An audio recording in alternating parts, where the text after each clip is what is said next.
Mga kamasters, magandang araw po sa inyo lahat mga kamasters.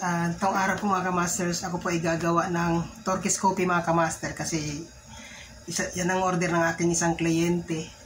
So ang Turkish coffee na gagamitin ko mga kamasters, ito po yung Turkish coffee mga kamaster.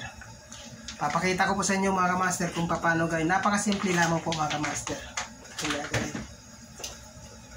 So ito lamang po mga kamaster, gagamit tayo nito at ito yung 2 tablespoon lamang po nito mga kamaster. 2 kutsara lang po. Nakikita nyo. 2 tablespoon lang po. Sa 2.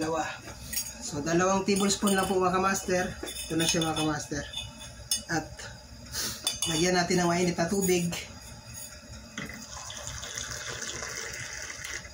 So ito lamang po mga kamaster. Napakasimple lamang po.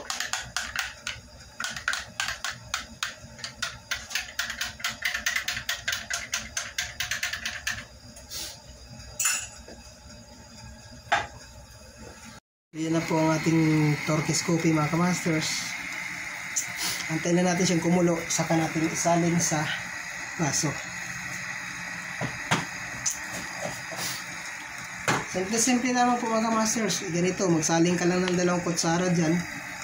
Diretso na yan. Nitong umaga kasi dito sa aking work mga kamaster, yung madalas nilang iniinom Turkish coffee. Then pagkatanghali, cappuccino naman or either tea o chai sa Arabic o kaya Arabic coffee. Gumagawa din ako dito ng Arabic coffee mga kamaster. Yan, gaya nito mga kamaster, kumulo na siya. So pwede natin isalang sa paper cup. Yan, ganito lamang po siya kamaster. Simple lamang po.